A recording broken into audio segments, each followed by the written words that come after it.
রাজনীতিতে অসম্ভব বলে কিছু নেই, এই কথাটি যেন আবারও প্রমাণ করলেন ফাতেমা বেগম। দীর্ঘ কয়েক দশক ধরে যিনি ছিলেন সাবেক প্রধানমন্ত্রী বেগম খালেদা জিয়ার ছায়াসঙ্গী এবং গৃহকর্মী, তিনি এখন বাংলাদেশের জাতীয় সংসদের একজন সদস্য হতে চলেছে। সামাজিক যোগাযোগ মাধ্যমে এমনই গুঞ্জন উঠেছে, সাধারণ একজন পরিচারিকা থেকে কিভাবে তিনি এই নীতি নির্ধারণী পর্যায়ে পৌঁছালেন। চলুন জেনে নিই সেই গল্প। ফাতেমা বেগম কেবল একজন গৃহকর্মীই ছিলেন না, তিনি ছিলেন বেগম জিয়ার বিশ্বস্ততার এক অনন্য প্রতীক।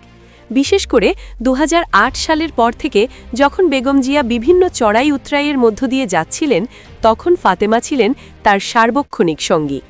এমনকি ২০১৮ সালে যখন বেগম জিয়া কারাবন্দী হন, তখন ফাতেমা স্বেচ্ছায় তার সাথে কারাগারে থাকার অনুমতি চেয়েছিলেন এবং আদালতের নির্দেশে কারাবাসও করেছেন। ২০২৪ সালের পরবর্তী রাজনৈতিক প্রেক্ষাপটে এবং বিশেষ করে ২০২৫ সালের সংরক্ষিত নারী আসনের নির্বাচনে বিএনপি যখন তাদের প্রার্থী তালিকা চূড়ান্ত করে, সেখানে চমক হিসেবে আসতে পারে ফাতেমা বেগমের নাম। বেগম জিয়ার প্রতি তার এই দীর্ঘদিনের ত্যাগ এবং বিশ্বস্ততার পুরস্কার হিসেবেই দল তাকে এই উচ্চ সম্মানে ভূষিত করার সিদ্ধান্ত নেওয়া যেতে পারে বলে ধারণা করছে বিশ্লেষকরা। রাজনীতিতে মেধা বা বংশপরিচয়ই শেষ কথা নয়, চরম দুর্দিনেও পাশে থাকার যে আনুগত্য, দল তাকেই সবচেয়ে বেশি গুরুত্ব দিবে। একজন সাধারণ কর্মজীবী নারী যখন সংসদে যান, তখন তা দেশের শ্রমজীবী মানুষের মনে নতুন আশার সঞ্চার করে। অনেকেই মনে করেন বেগম জিয়া নিজে তার এই প্রিয় ছায়াসঙ্গীকে সম্মানজনক অবস্থানে দেখতে চেয়েছিলেন। ফাতেমা বেগমের এই এমপি হওয়া নিয়ে সামাজিক যোগাযোগ মাধ্যমে মিশ্র প্রতিক্রিয়া থাকলেও একটি বিষয় পরিষ্কার, তার এই যাত্রা ধৈর্য এবং ত্যাগের এক বিরল উদাহরণ। গৃহকর্মী থেকে সংসদ সদস্য, এই দীর্ঘ পথচলা বাংলাদেশের রাজনীতির ইতিহাসে একটি অনন্য অধ্যায় হয়ে থাকবে। আপনার কি মনে হয়, ফাতেমা বেগমের এই মূল্যায়ন কি সঠিক? কমেন্টে আমাদের জানান। এমন আরও আকর্ষণীয় এবং তথ্যবহুল ভিডিও পেতে আমাদের সাথেই থাকুন। সকল রাজনৈতিক ইসলামী দলগুলোকে ঐক্যবদ্ধ করবার যেমন আর কেউ রইল না, তেমনি এই যে নানা পক্ষ নাড়িয়ে গেল, যাদের মধ্যে অনেকেই বাংলাদেশের চরিত্রটাই বদলে ফেলতে চায়। কেউ বলছেন বাংলাদেশের নারীদের ৪ ঘন্টা কাজ করা উচিত, কেউ বলছেন বাংলাদেশের নারীদের আর বের হওয়া উচিত না, কেউ বাংলাদেশের নারীরা কে কোন পোশাক পরবেন ঠিক করে দিচ্ছেন। কিংবা আবার আমরা দেখছি যে ভয়াবহ অশ্লীল স্লোগান ছাড়া বাংলাদেশে আসলে বোধহয় ফ্যাসিবাদ বিরোধী কিংবা ভারত বিরোধী তার রাজনীতি করা যাচ্ছে না। এই পুরো প্রক্রিয়াটা সম্ভব হচ্ছে এমন একটা পরিস্থিতিতে যখন খালেদা জিয়ার মতো সর্বজন গ্রাহ্য ওই রাজনীতির আর কোনো নেতা অবশিষ্ট নাই। বাংলাদেশের সাবেক প্রধানমন্ত্রী বিএনপি চেয়ারপারসন বেগম খালেদা জিয়া আর নেই। 1 মাসেরও বেশি সময় ধরে গুরুতর রোগ শয্যায় চিকিৎসাধীন থাকবার পর আজ সকালে তার মৃত্যুর খবর এসেছে। আমরা যারা বাংলাদেশের নাগরিক এবং মধ্য 40-এর এদিকে ওদিকে যাদের বয়স, তাদের জন্য সত্যিকার অর্থেই এক যুগের অবসান হলো, বর্ণাঢ্য এক রাজনৈতিক যুগের অবসান হলো খালেদা জিয়ার মৃত্যুর মাধ্যমে। আমাদের পুরো জীবৎকালটাই আমরা দেখেছি যে বাংলাদেশের রাজনীতির রাজপথ এবং সরকার নিয়ন্ত্রণ করেছেন, শাসন করেছেন, তার গতি প্রকৃতি নির্ধারণ করেছেন যে 2 নেত্রী বেগম খালেদা জিয়া এবং শেখ হাসিনা, তাদের মধ্যে একজনের জীবনাবসান হলো আজকে। আমরা 2.5 দশকেরও বেশি সময় ধরে বাংলাদেশে দেখেছি যে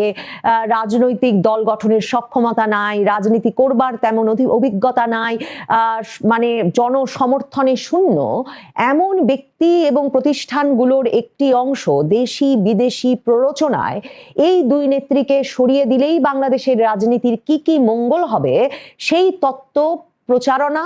প্রবর্তন এবং সেই তত্ত্বের এক রকমের বিকাশ সাধনের চেষ্টা করে গেছেন সর্বসাধ্য দিয়ে। -2 ফর্মুলার যে কার্যকলাপ, যে প্রচারণা চলেছে 2.5 দশকের বেশি সময় ধরে, 2024-এর আগস্টের পর এক নেত্রী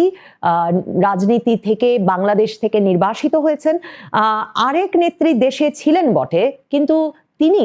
এখন তাকে সকলে সর্বজনের শ্রদ্ধেয়, বাংলাদেশের রাজনীতির একেবারে সর্বজন স্বীকৃত অভিভাবক এসব বলে আবেগ প্রকাশ করছে বটে, কিন্তু ভুলে গেলে চলে না 2024-এর আগস্টের পর না সেনাপ্রধান ওয়াকারুজ্জামান খালেদা জিয়ার কাছে কোনো পরামর্শের জন্য গিয়েছিলেন, না যেই ডক্টর ইউনূস একরকম কোথা থেকে জানি প্যারিস থেকে উড়ে এসে বাংলাদেশের শাসন ক্ষমতা গ্রহণ করলেন, তিনি কোনো পরামর্শের জন্য খালেদা জিয়ার দ্বারস্থ হয়েছিলেন, কিংবা খালেদা জিয়ার কাছে কোনো বুদ্ধি পরামর্শের জন্য এই তরুণ নেতারা 2024 আগস্টের পর থেকে যেই তরুণ নেতারা বাংলাদেশের রাজনীতি দাপড়ে বেড়াচ্ছে, কিংবা বাংলাদেশের রাজনীতিতে যে নতুন ধরনের ভাষা, নতুন ধরনের রাজনৈতিক নানা রকম তত্ত্ব, কিংবা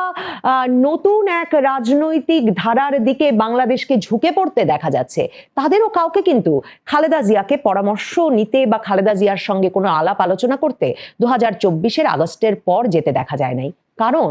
সব কিছু সব বোঝবার মানে খালেদা জিয়ার মৃত্যু কি করে একটা বর্ণাঢ্য রাজনৈতিক যুগের শুধু অবসান ঘটাচ্ছে না, কেন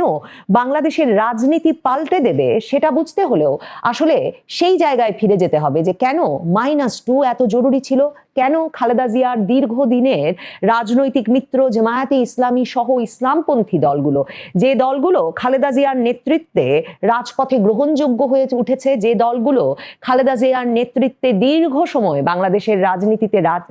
রাজনীতি করেছে, বাংলাদেশের রাজনীতিতে জনসমর্থনের এক রকমের কেন্দ্রে এসেছে, তারাও কেন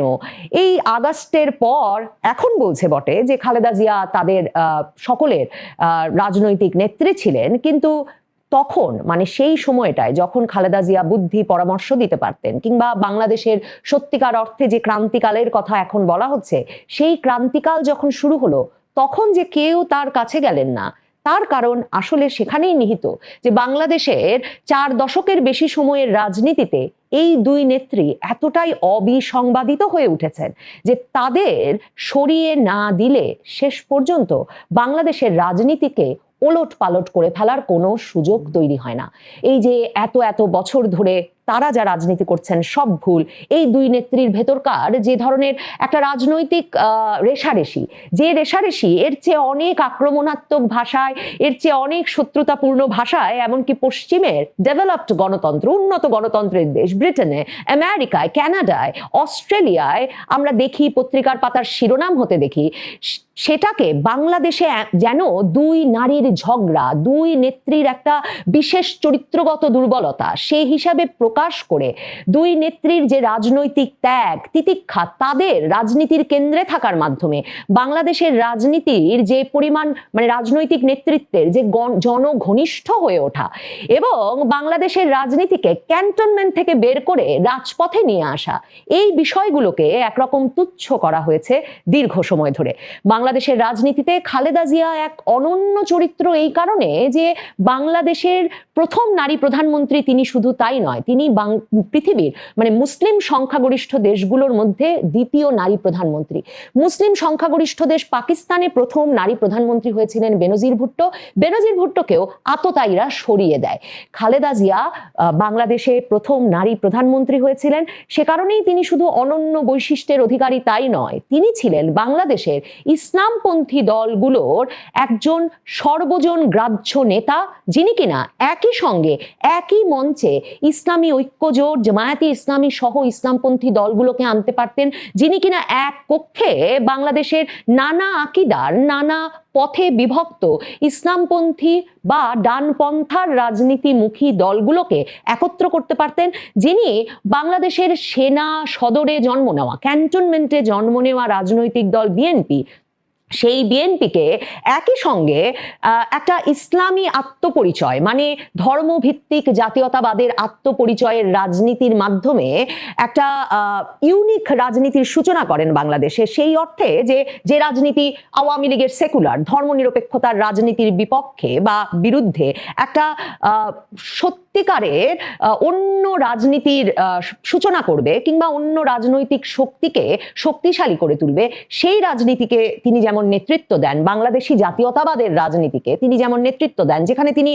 আওয়ামী লীগের বাঙালি জাতীয়তাবাদ মানে বাংলাদেশের সংবিধানে 72-এর সংবিধানের বাঙালি জাতীয়তাবাদের পাশাপাশি বাংলাদেশি জাতীয়তাবাদ, যেখানে ইসলামী আত্মপরিচয়, ধর্মভিত্তিক আত্মপরিচয় অত্যন্ত গুরুত্বপূর্ণ, সেই রাজনীতির প্রধান মুখ হয়ে ওঠেন একজন নারী হিসেবে, একজন মা হিসেবে,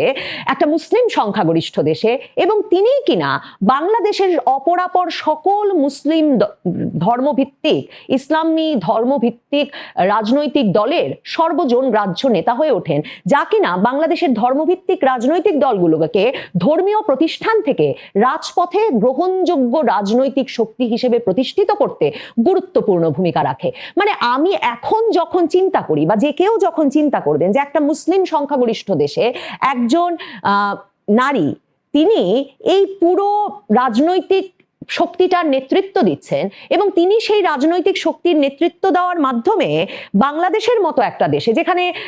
মানে 90, 92, 94% মুসলিম সংখ্যাগরিষ্ঠ একটা দেশ, সে দেশে ইসলামী রাজনৈতিক দলগুলো, বহু মতে পথে বিভক্ত রাজনৈতিক দলগুলোকে তিনি যে শুধু একরকম ঐক্যবদ্ধ রাজনৈতিক শক্তিতে পরিণত করার শক্তি রেখেছিলেন তাই নয়, এর মাধ্যমে তিনি সেই রাজনীতিতেও একটা নারীর অংশগ্রহণ, মধ্যপন্থার জায়গা এবং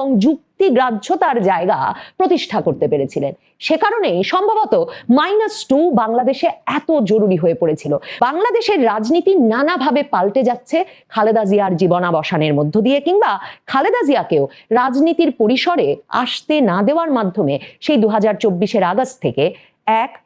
এই যে সকল ইসলামপন্থী দলকে ঐক্যবদ্ধ করতে পারেন, যিনি কিনা হেফাজতে ইসলামের মঞ্চেও গিয়ে উঠতে পারেন, যিনি কিনা জামায়াতে ইসলামীর শীর্ষস্থানীয় নেতাদেরকে পরামর্শ দিয়ে জামায়াতে ইসলামীর রাজনীতির গতি প্রকৃতি নির্ধারণ করতে পারেন, যার কথা বললাম যে মামুনুল হকের বাবা আল্লামা আজিজুল হক শাইখুল হাদিস, ঘনিষ্ঠ সম্পর্ক ছিল খালেদা জিয়ার সঙ্গে, যিনি কিনা ওই 4 দলীয় জোটেরও একজন গুরুত্বপূর্ণ মানে শরিক ছিলেন, যে 4 দলীয় জোট 2001-এ ক্ষমতায় এলো, জামায়াতে ইসলামী, ইসলামী ঐক্যজোট, বিএনপি আর জাতীয় পার্টি। এরশাদ সাহেবের সাথেও তিনি তখন ঐক্য করেছিলেন, পরে এরশাদ সাহেব বেরিয়ে গেলেন, সেখানে এলো জাতীয় পার্টির আরেকটি অংশ, নাজিউর রহমান মঞ্জুরের অংশ। কিন্তু এই যে মানে সকল রাজনৈতিক ইসলামী দলগুলোকে ঐক্যবদ্ধ করবার যেমন আর কেউ রইল না, তেমনি এই যে নানা পক্ষ নাড়িয়ে গেল, যাদের মধ্যে অনেকেই বাংলাদেশের চরিত্রটাই বদলে ফেলতে চায়। কেউ বলছেন বাংলাদেশের নারীদের 4 ঘন্টা কাজ করা উচিত, কেউ বলছেন বাংলাদেশের নারীদের আর বের হওয়া উচিত না, কেউ বাংলাদেশের নারীরা কে কোন পোশাক পরবেন ঠিক করে দিচ্ছেন, কিংবা আবার আমরা দেখছি যে ভয়াবহ অশ্লীল স্লোগান ছাড়া বাংলাদেশে আসলে বোধহয় ফ্যাসিবাদ বিরোধী কিংবা মানে ভারত বিরোধী তার রাজনীতি করা যাচ্ছে না। এই পুরো প্রক্রিয়াটা সম্ভব হচ্ছে এমন একটা পরিস্থিতিতে যখন খালেদা জিয়ার মতো সর্বজন গ্রাহ্য ওই রাজনীতির আর কোনো নেতা অবশিষ্ট নাই। সেই জায়গাটা কি কখনো তারেক রহমান নিতে পারবেন? তারেক রহমান বিএনপিকে যেভাবে পাল্টে ফেললেন, খালেদা জিয়ার রাজনৈতিক জীবনের অবসানের সাথে সাথে, তিনি নেতৃত্বের কেন্দ্রে আসার সাথে সাথে তাকে যেভাবে ইসলামপন্থী দলগুলো ছেড়ে গেল, এবং তিনি যেভাবে ইসলামপন্থী দলগুলোকে ছেড়ে গেলেন, বা তিনি সর্বজন গ্রাহ্য যখন হয়ে উঠতে পারলেন না, তখন কি সত্যি বাংলাদেশে ওই ধর্মনিরপেক্ষতার আওয়ামী লীগের রাজনীতির বিরোধী যে রাজনীতি, অ্যান্টি আওয়ামী লীগ শক্তিটা, সেই শক্তিটা আসলে কেমন চেহারা নেবে তা ক্রমাগতভাবে একটা শঙ্কার কারণ হয়ে উঠেছে গত কমাসে। এবং খালেদা জিয়ার জীবনাবসানের মাধ্যমে নিশ্চিতভাবেই ওই পক্ষের ঐক্য আর কখনো, কিংবা রাজপথে ফয়সালার যে রাজনীতি, মানে ষড়যন্ত্রের রাজনীতি বাদ দিয়ে, গুপ্ত রাজনীতি বাদ দিয়ে, নানা রকম মেটিকুলাস ডিজাইনের রাজনীতির বাইরে জনসমর্থন নিয়ে রাজপথে ফয়সালা করার রাজনীতিতে ওই পক্ষটিকে আবার ঐক্যবদ্ধ করা যাবে এমন কোনো কেন্দ্র, এমন কোনো ভর কেন্দ্র খালেদা জিয়ার পরে কিন্তু আর দেখা যাচ্ছে না। তারপর এই যে খালেদা জিয়ার জীবনাবসানের মাধ্যমে ওই রাজনীতিতে, মানে ডানপন্থা ঘেঁষা মধ্যপন্থার রাজনীতি কিংবা ডানপন্থার রাজনীতি, ধর্মভিত্তিক রাজনীতি, ওই রাজনীতির নেতৃত্বে বা নেতৃস্থানীয় পদে আর কখনো কোনো নারীকে দেখা যাবে, সে প্রত্যাশা করাও একটা বাতুলতা মাত্র। কারণ মনে রাখবেন, ওই দলগুলো নেতা হিসেবে খালেদা জিয়াকে মেনে নিয়েছিল রাজপথে গ্রহণযোগ্যতার জন্য, কিন্তু ওই দলগুলোর কোনোটিতে নেতৃত্ব স্থানীয় পদে সেই দলগুলোর গঠনতন্ত্র অনুযায়ী নারীদের অংশগ্রহণের কোনো সুযোগ নাই। কাজেই বাংলাদেশের রাজনীতি বড় ধরনের চেহারার পরিবর্তন হলো খালেদা জিয়ার জীবনাবসানের মাধ্যমে, তার রাজনৈতিক জীবনের অবসানের মাধ্যমে যেই ঘটনা ঘটা শুরু করেছিল। রাজনীতির চেহারা পাল্টে গেলে অনেক ক্ষেত্রেই দেশের চেহারাও পাল্টে যায়। খালেদা জিয়ার মৃত্যু সে আশঙ্কাও তৈরি